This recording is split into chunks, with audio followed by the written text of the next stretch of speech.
Olá, estamos estudando a introdução do Livro dos Espíritos. Vamos iniciar a parte 13, que os bons espíritos nos intuam e nos ajudem.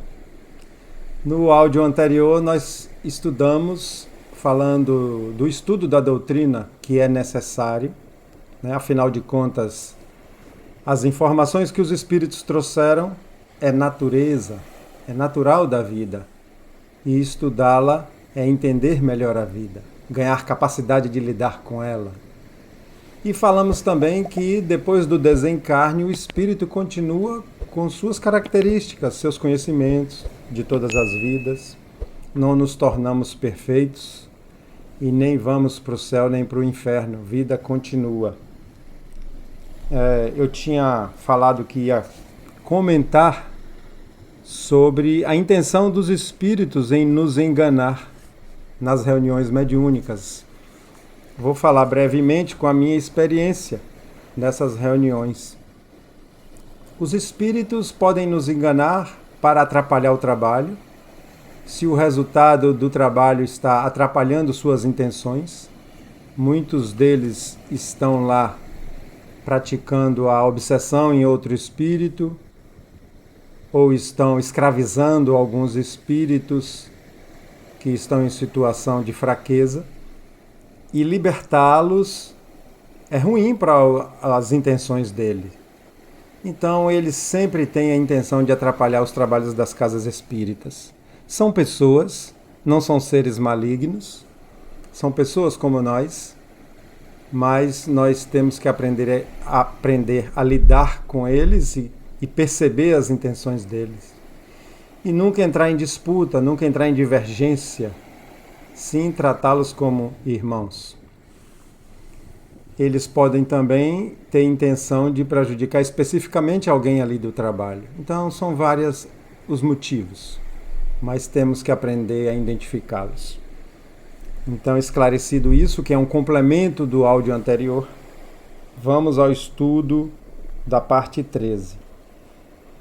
As observações acima nos levam a dizer algumas palavras de outra dificuldade, a da divergência que existe na linguagem dos espíritos.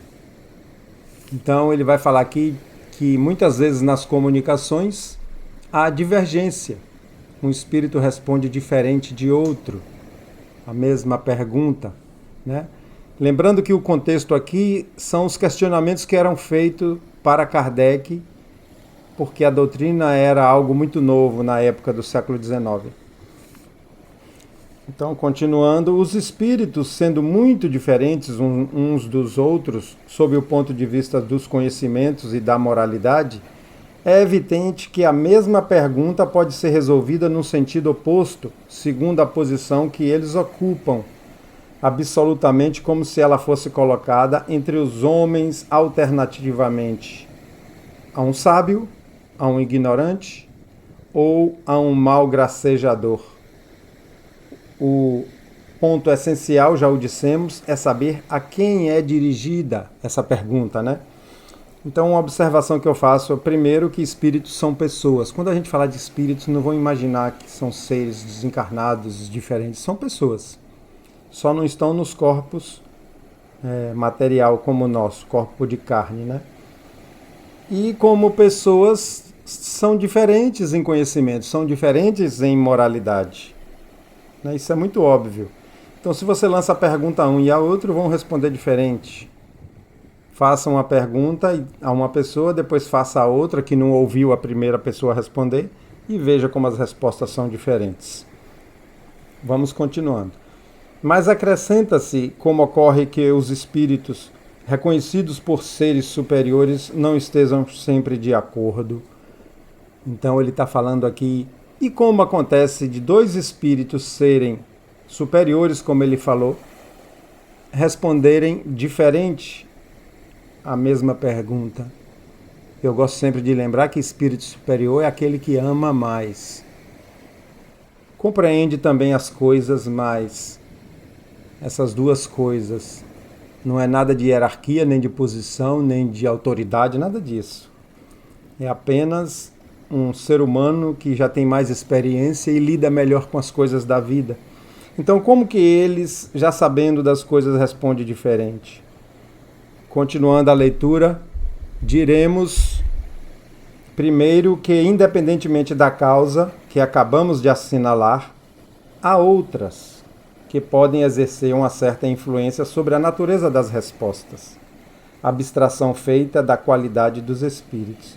Então, mesmo a primeira observação que ele fez é que espíritos podem ser diferentes, têm entendimentos diferentes, mas há outras causas. Este é um ponto capital, cujo estudo dará explicação.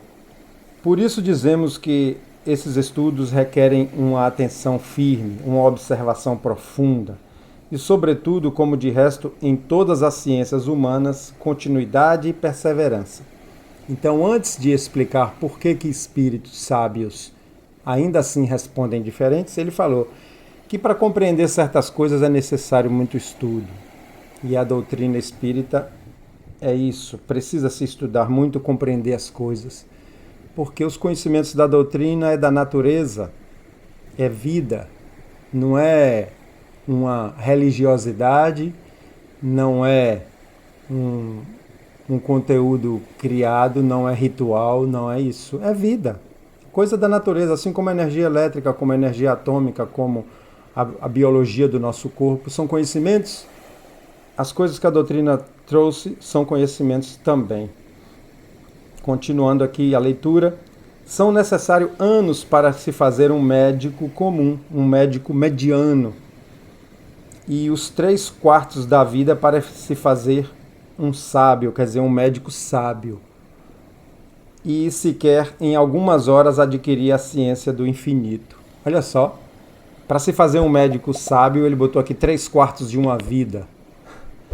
E muitas vezes, né, isso aqui é verdade, já aconteceu comigo, uma pessoa chegar e querer entender a doutrina espírita em poucos dias, em poucas semanas. Tem gente que às vezes chega, faz perguntas complexas e quer uma resposta de 2 minutos.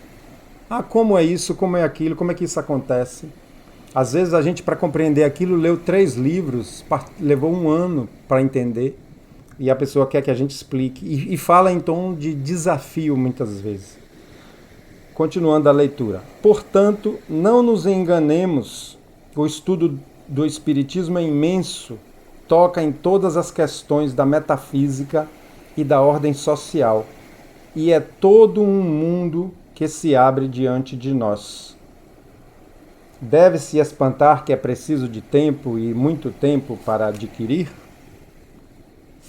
Então, para o áudio não se alongar demais, vamos deixar aqui esse primeiro áudio da parte 13 e depois fazemos um segundo áudio para completar essa parte 13. Jesus nos abençoe, vamos aprendendo e nos iluminando.